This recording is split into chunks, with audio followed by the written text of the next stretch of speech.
भारत के stock market के इतिहास में सबसे ज्यादा रिटर्न देने वाली कंपनी बजाज फाइनेंस, जिसमें अगर आपने 2008 में जब कंपनी शुरू हुई तब 1 लाख रुपए इन्वेस्ट किए होते तो वो 1 लाख रुपए आज 5 करोड़ रुपए बन गए होते। और सिर्फ 10 साल पहले आपने इस कंपनी में 1 लाख रुपए इन्वेस्ट किए होते तो वो 1 लाख रुपए 50 लाख रुपए बन गए होते। बजाज फाइनेंस एक ऐसी कंपनी है जिसने ईयर ऑन ईयर 45 से 50% रिटर्न अपने इन्वेस्टर्स को दिए हैं। ऑटो फाइनेंस करने वाली, यानी स्कूटरों और बाइकों को फाइनेंस करने वाली एक छोटी सी कंपनी कैसे भारत के फाइनेंशियल सर्विसेज मार्केट में इतना बड़ा नाम बन गई, और क्या बजाज फाइनेंस का ये ग्रोथ सस्टेनेबल है? कैसे कंपनी अपने इस ग्रोथ को बरकरार रख पाएगी, देखेंगे हम आज के इस वीडियो में। ये वीडियो बहुत ही इंटरेस्टिंग है, तो इसको आखिरी तक देखिएगा। और अगर आप चैनल पे नए हैं और बिजनेस और इन्वेस्टमेंट की अच्छी इंफॉर्मेशन चाहते हैं तो हमारे चैनल को सब्सक्राइब कीजिए। बजाज फाइनेंस बजाज ऑटो की सब्सिडियरी कंपनी थी और बजाज ऑटो टू व्हीलर में पूरे भारत और पूरी दुनिया में छाई हुई थी। राहुल बजाज को पता था कि भारत के फाइनेंशियल सर्विसेज मार्केट में अपॉर्चुनिटीज बहुत ज्यादा है, अनलिमिटेड अपॉर्चुनिटीज है। राहुल बजाज इस अपॉर्चुनिटीज को अनलॉक करना चाहते थे और इसलिए उन्होंने बजाज फाइनेंस को एक्सपांड करने का काम अपने छोटे बेटे संजीव बजाज को दिया। इससे दो और चीज हुई, बजाज ग्रुप डाइवर्सिफाइड भी हो गया और राहुल बजाज के दो बेटे राजीव बजाज और संजीव बजाज के लिए दो अलग अलग बिजनेस शुरू हो गए। संजीव बजाज बहुत ही इंटेलिजेंट बिजनेसमैन थे। उन्होंने प्रॉफिटेबिलिटी को सेंटर में रखा, यानी वो चाहते थे कि वो कोई भी प्रोडक्ट बेचे तो उनको प्रॉफिट होना चाहिए, और इसके लिए उन्होंने टेक्नोलॉजी और प्रोडक्ट इनोवेशंस पे बहुत ज्यादा इन्वेस्टमेंट किया, बहुत ज्यादा फोकस किया। संजीव बजाज ने मिडिल क्लास को टारगेट किया, मिडिल क्लास जो अपनी लोन की किस्तें टाइम पे चुकाता था, जिसको छोटी छोटी जरूरतें होती थी और ये छोटी छोटी जरूरतें बैंक नहीं प्रोवाइड कर पाती थी, क्योंकि बैंक 25,000 और 30,000 के छोटे लोन नहीं देती थी और बैंक सिर्फ अपने एग्जिस्टिंग कस्टमर्स को ही लोन देती थी। और तीसरा, बैंक जो लोन प्रोसेस करती थी उसमें 2 से 3 दिन लग जाते थे। संजीव बजाज ने इन सभी इनएफिशिएंसीज को बहुत ही सटीक तरीके से लीवरेज किया और आविष्कार हुआ एक ऐसे प्रोडक्ट का जिसने पूरे फाइनेंशियल सर्विसेज मार्केट को हिला के रख दिया, और उस प्रोडक्ट का नाम है नो कॉस्ट ईएमआई। हाँ दोस्तों, नो कॉस्ट ईएमआई में जब भी कस्टमर कोई चीज खरीदता था और वो चीज खरीदने के लिए लोन लेता था तो उसको 0% इंटरेस्ट पे करना पड़ता था, और उसके सामने बजाज फाइनेंस को 20% का रिटर्न मिल जाता था। और गूगल, एप्पल, एलजी, सैमसंग, इन सब कंपनीज की प्रोडक्ट धड़ल्ले से बिकने लगी। यानी ऐसा हो गया कि माल किसी भी कंपनी का बिके, माल चाहे गूगल का बिके, सैमसंग का बिके, एप्पल का बिके, किसी का भी माल बिके, लेकिन बजाज फाइनेंस बराबर पैसे कमाता था। अब आप बोलोगे कि ये कैसा प्रोडक्ट जहां पे कस्टमर को 0% इंटरेस्ट पे करना है और बजाज फाइनेंस 20% उस लोन से कमाता है। हाँ दोस्तों, इसमें ऐसा होता था कि अगर कोई कस्टमर 50,000 का कोई प्रोडक्ट खरीदता था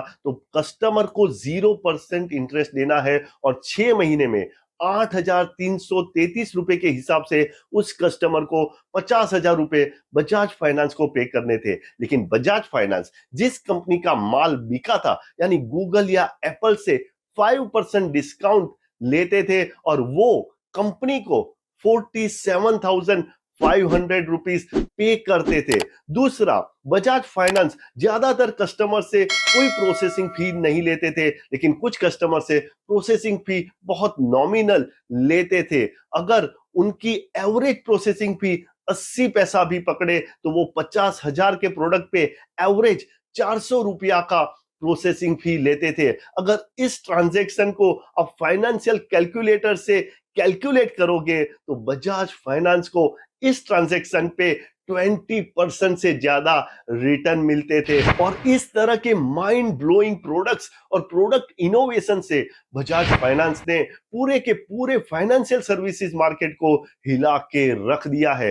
बजाज फाइनेंस का सबसे बड़ा फायदा यह था कि बजाज फाइनेंस छोटे छोटे लोन ऑफर करता था और इन छोटे लोन में बजाज फाइनेंस को जो रिस्क होता था वो बहुत ही कम होता था। दूसरा, बजाज फाइनेंस के पास इन छोटे लोन से कस्टमर्स का पूरा डेटा आ जाता था और जब कोई कस्टमर इन छोटे लोन में अच्छा परफॉर्म करता था, टाइम पे पेमेंट करता था, तो बजाज फाइनेंस उनको बड़े लोन ऑफर करता था। और जब कस्टमर इन बड़े लोनों में भी अच्छा परफॉर्म करते थे तो कस्टमर को और बड़े और दूसरे प्रोडक्ट दिए जाते थे।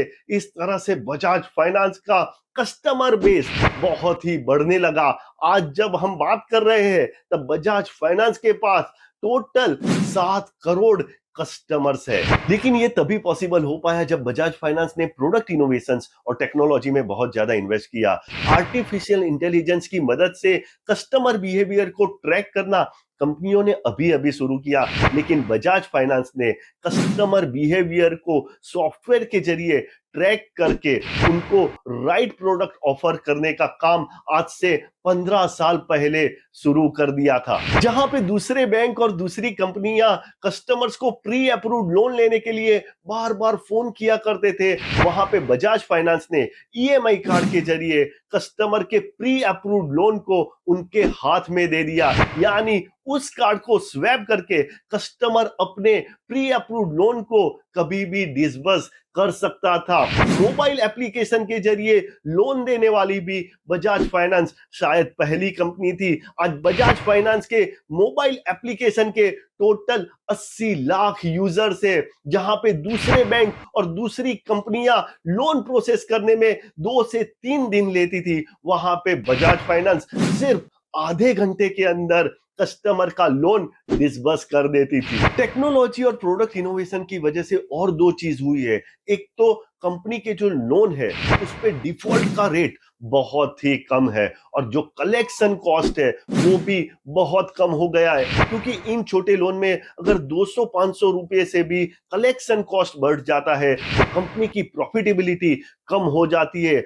आज पूरे भारत में टोटल 25,000 कलेक्शन एग्जीक्यूटिव्स का बजाज फाइनेंस का नेटवर्क है। बजाज फाइनेंस के टोटल 1.5 लाख डिस्ट्रीब्यूशन पॉइंट है और बजाज फाइनेंस टोटल 3,500 लोकेशंस पे प्रेजेंस है। बजाज फाइनेंस का ये ग्रोथ, ये कस्टमर बेस एक स्ट्रॉन्ग टीम के बिना कभी भी पॉसिबल नहीं हो पाता और कंपनी ने एक बहुत ही स्ट्रॉन्ग ह्यूमन रिसोर्स स्ट्रेटेजी बनाई है। संजीव बजाज ये बताते हैं कि उनके सभी बिजनेस हेड एक एंटरप्रेन्योर की तरह काम करते हैं। उनके सभी प्रोडक्ट के अलग अलग बिजनेस हेड रखे गए हैं और सभी बिजनेस हेड अपने प्रोडक्ट को एक बिजनेस की तरह चलाते हैं। इन सभी बिजनेस हेड के सैलरी में फिक्स्ड कंपोनेंट बहुत ही कम है और परफॉर्मेंस बेस्ड इंसेंटिव को बहुत ही ज्यादा रखा गया है। लेकिन सबसे बड़ा सवाल यह है कि बजाज फाइनेंस का ये ग्रोथ आगे भी सस्टेनेबल है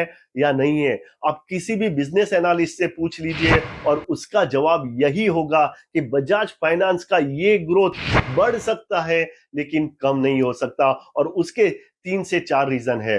Bajaj finance continuously technology, product innovations और टीम बिल्डिंग पे इन्वेस्टमेंट बहुत ज्यादा कर रहा है। दूसरा, बजाज फाइनेंस के पास बहुत ही स्ट्रॉन्ग कस्टमर बेस है और कंपनी को पता है इस कस्टमर बेस को कैसे लीवरेज करना। और तीसरा, बहुत सारी ऐसी प्रोडक्ट्स है जिसमें कंपनी अभी अभी एंटर हुई है, जैसे कि कार फाइनेंस हो गया, ट्रैक्टर फाइनेंस हो गया, लोन अगेंस्ट गोल्ड ज्वेलरी हो गया। और संजीव बजाज को यह पता है कि इन सभी चीजों को कंपनी के ग्रोथ के लिए, इन्वेस्टर के अच्छे से अच्छे रिटर्न्स के लिए एफिशिएंटली कैसे यूज करना। तो इस वीडियो में हमने देखा कि Bajaj finance financial services sector में इतनी सक्सेसफुल कंपनी कैसे बनी। इस वीडियो को ज्यादा से ज्यादा लोगों के साथ शेयर कीजिए जिससे सबको पता चले कि बजाज फाइनेंस इतने जायंट रिटर्न्स देने वाली कंपनी कैसे बनी और आगे उसका क्या ग्रोथ रहने वाला है। अगर वीडियो पसंद आया है तो इसको लाइक जरूर कीजिएगा और बिजनेस और इन्वेस्टमेंट की बेहतरीन इंफॉर्मेशन के लिए हमारे चैनल को सब्सक्राइब कीजिए। अपडेटेड रहिए, इन्फॉर्म्ड रहिए, क्योंकि दुनिया बदल रही है।